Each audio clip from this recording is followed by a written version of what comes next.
Jellystones.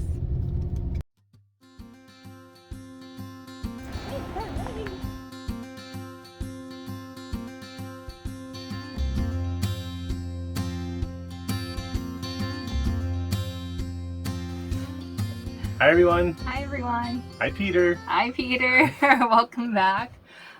So last time we left you guys off, we were in Idaho, heading over to Yellowstone Glacier National Park. And so from Idaho, our first stop was at the Grand Teton National Park. It's pretty close to Yellowstone, but it's, I'd say, probably a half hour south of Yellowstone. And we started out there.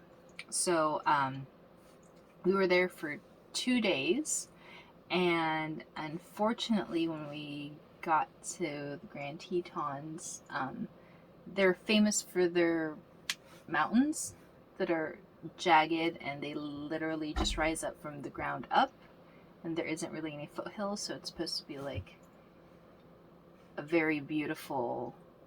What she's saying is it was smoky and it was Oh, hard yeah. for us to see the mountains. So it was a little disappointing because I'd heard that the drive in through the Tetons was supposed to be like amazing, but unfortunately the fires in California pretty much disrupted the view. Yeah, the fires keep following us.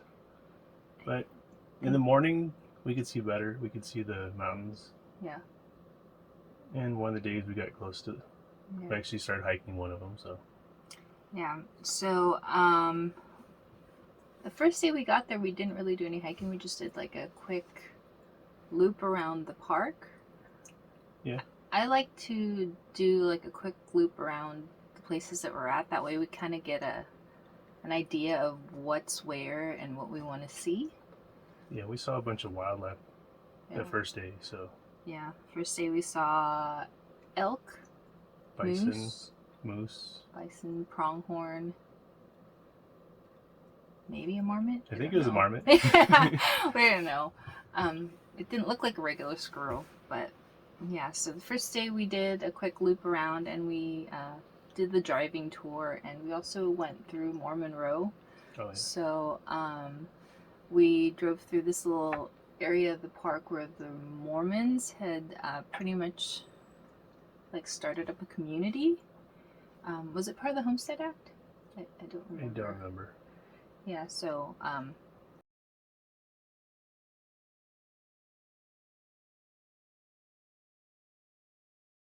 it was really interesting, like, to think about how it's been maybe like 200 years where people would just like get up and leave their life and start a new life some random place, and they'd have to build up their houses. And yeah, what I remember is there was no like water that was flowing through that area that they started building the homes, and then magically, and then like a spring sprung up. It just started flowing through their town. But yeah, I thought that was kind of cool. That's worth a stop. And then the second day, I dragged Corey on a hike. You dragged me to the best hike. To Taggart Lake? Yeah, to Taggart Lake. It was so calm and peaceful until other people showed up. Yeah, so the hike, it starts off in like a wooded area where there's a bunch of like quaking aspens, which is like Corey's favorite plant because it looks like they're waving at you when the wind blows. I try to get like footage of the quaking aspens like waving, but I can't command the wind. One of these days we'll get it on video and show you guys. It's like they're greeting us every time we come in. Yeah, they're like cheering for Corey. Yay! We made it. So it's the hike starts off like through the quaking aspens, and then there's like, I think there's a brook the whole time on the first part of the hike, right? So you can hear the water pretty much flowing the whole time. And then we were told by the ranger that if you hike close to the mountains that you'll actually be able to see them better versus like if you just drive around the park. So for that hike it was nice because we walked closer to the mountains so you could see a better view to see the Tetons. Of the Grand Tetons. Okay. Yeah, so that was kind of nice. And then at the end of it you end up in an alpine lake, which is beautiful. And like Corey said, it was really peaceful until people came around. So after we went to and hiked Taggart Lake, we ended up trying to find a parking spot over at Jenny Lake, and we got super lucky. Someone was leaving, so we pulled in, and then Corey's not a big fan of boat tours or anything of that sort, but I made him go anyway. How'd you feel about that boat ride? It was fine. I was fine as soon as we got onto the other side. Yeah. I don't mind going on boats for fishing because there's bathrooms. This one you're just stuck and you're waiting for someone to let you off. Yeah, so there's no bathrooms on the boat because it's just a little. What kind of boat is it? Taxi service? A I don't taxi know. boat. And then the boat's supposed to take you to the other side of the lake, and that's like a no bathroom zone also. But I mean, you're out in the woods. I peed in the woods. Yeah, there you go. I mean, it's very natural. So, ow. When we get to the other side, there was another hike that we did. We ended up all the way up to Inspiration Point, which was really beautiful. It was a straight up hike, no? Yeah, we went straight up. There was also a waterfall. Oh, yeah. But we hit it on the way back, so. But at Inspiration Point, we had a chance to go back into the Tetons, and we decided to skip it, and we found out that a bunch of people saw some moose and pika up there. Yeah. So we missed out. I mean, you already saw a moose. He was looking to see like a moose with like, the ginormous horns. I told him you're just getting a little too greedy. I mean, like you saw a moose. I saw a moose eating. Like, you'll see the video. You won't be excited about it. He's not too happy with the female moose. I want to see the antlers. Don't get too greedy. Okay. Greed can be a powerful ally. On the way back from that hike to Inspiration Point, there's a waterfall. It's nice. Yeah, too many people. Yeah, and people going to places on the hike they shouldn't have. There's people crawling to the base of it, and you were supposed to go over there. So there was a couple that was pretty much like in everybody's picture because they were so close to the waterfall. There was no way of like. Yeah, you couldn't get a picture without them in it. Our pictures have them in it. You'll see. So, yeah, I thought the Grand Tetons, we probably should have spent a couple more days there. There's lots of places to hike. Yeah, we should go back when it's not smoky, if that ever happens. Really That's, yeah.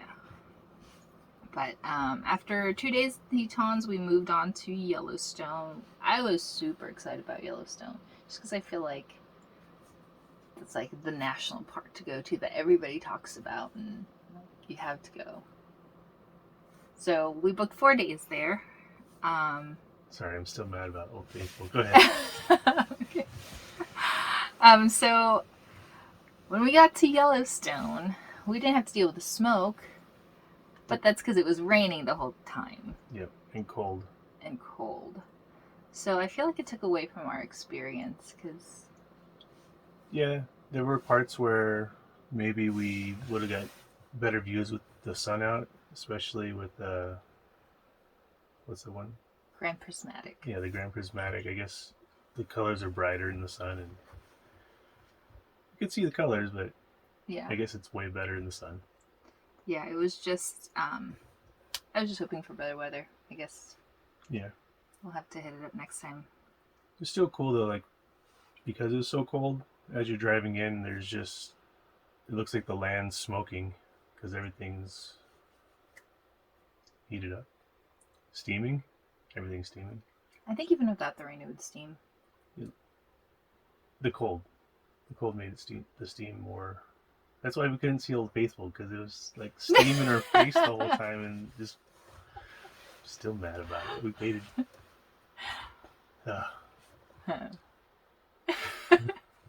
So yeah, that was the first thing we noticed driving in, was just like it was kind of freaky to see the ground just smoking. It's not smoke. Is steam. it smoke? It's steam.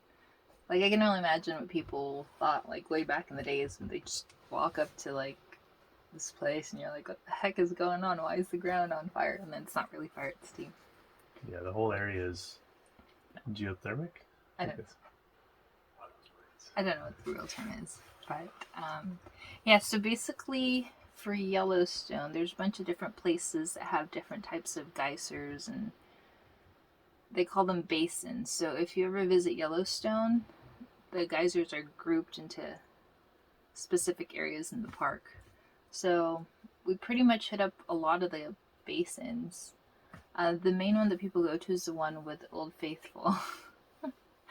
How do you feel about Old Faithful?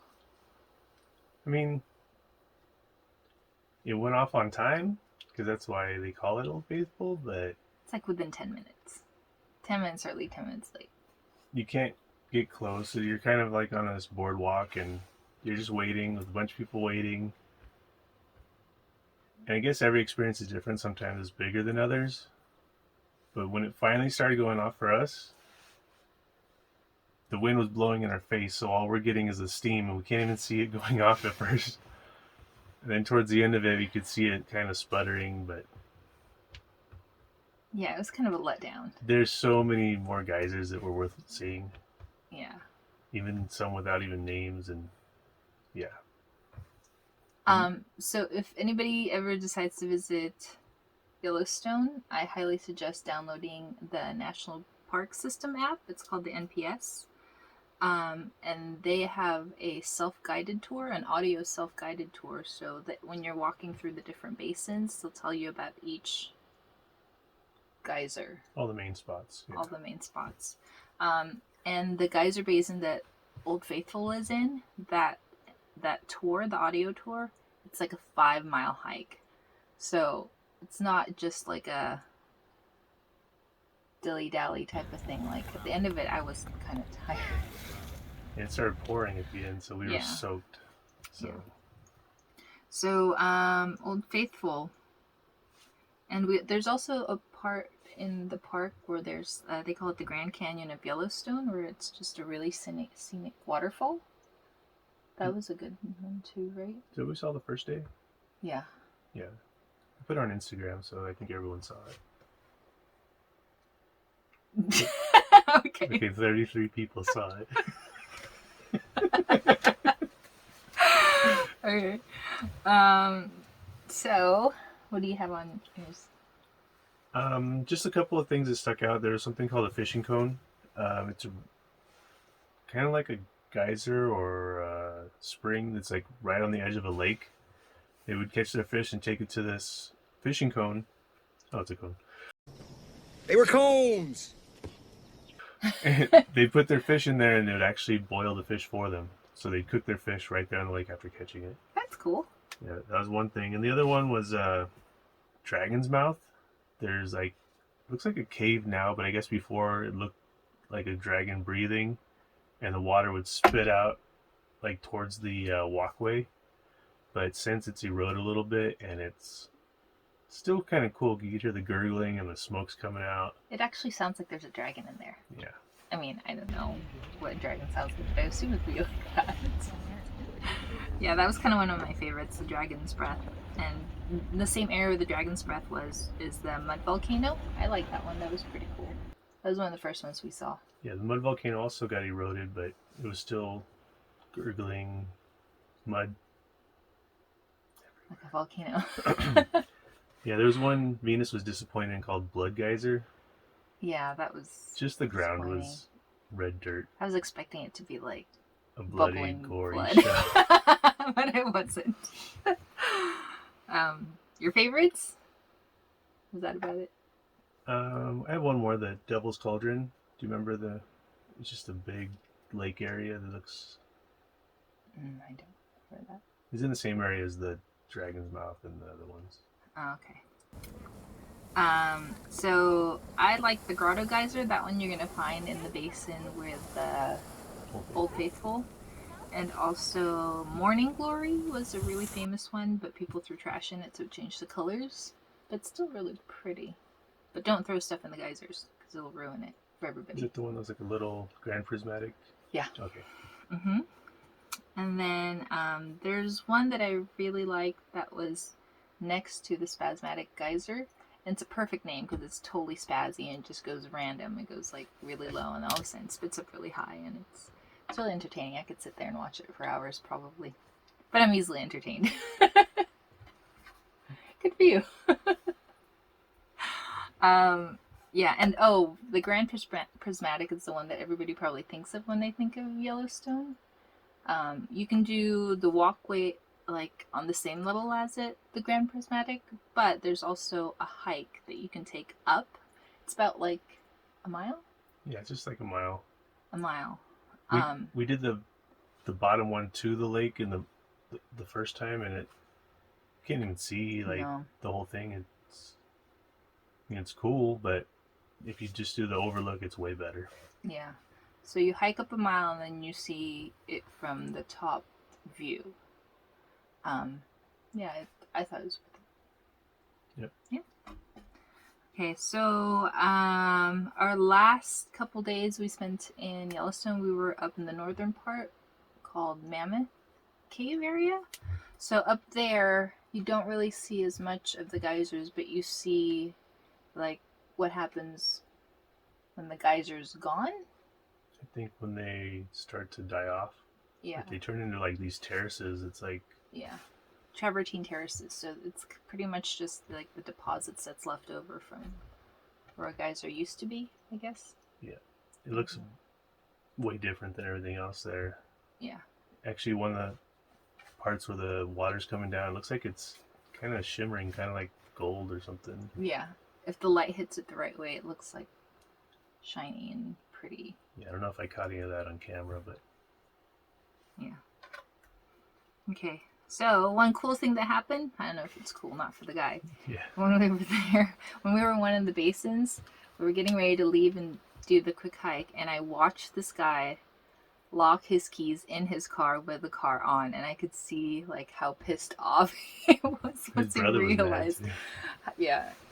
Once he realized he had done what he did, he was so angry. And then a few minutes later, his brother came in, and he was very angry.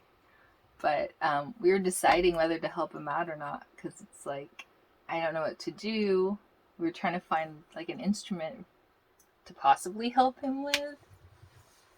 But eventually we ended up giving him like a ride back to the ranger station, which might not have been the best thing during COVID times, but I just felt so bad for the guy. We usually don't pick up hitchhikers, but I'm gonna go with my instinct on this one. Saddle up, partner. Yeah, we got some tips from him though. He's from the Maryland area, and he told us some place to check out when we're out that way. So yeah, at least we got that. So we ended up giving him a ride to the ranger station, and then a ride back, and then by the time we had done the walk through the basin, they had got him. Yeah, they got it open. out. Yeah. It might have been a blessing in disguise because the whole time we were helping him out, it was raining, and when we got back to the place we were about to hike, it cleared up for us. So yeah, maybe it was a good thing. It's a good deed done for the day. Okay. On to the next. Okay. Is that all you have? What do you have? Just the wildlife there. Oh. There's a lot of bison in the area. Just if you do go there, just know that you're going to get stopped a lot just for the wildlife crossing. We had one cross right in front of us. They're always on the side. You never know what they're going to do. So that was all. Cool. All right. The next part's Glacier. I'm super excited.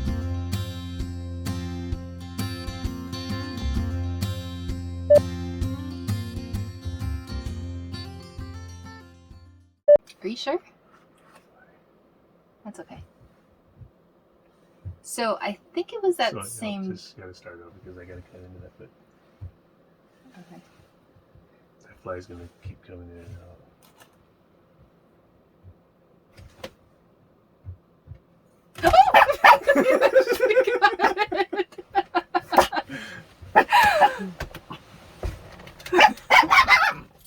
Oh no, don't kill him. Oh no, he got away. He got away. He's right here. Okay, Sissy, okay. Oh. Can you scream this way?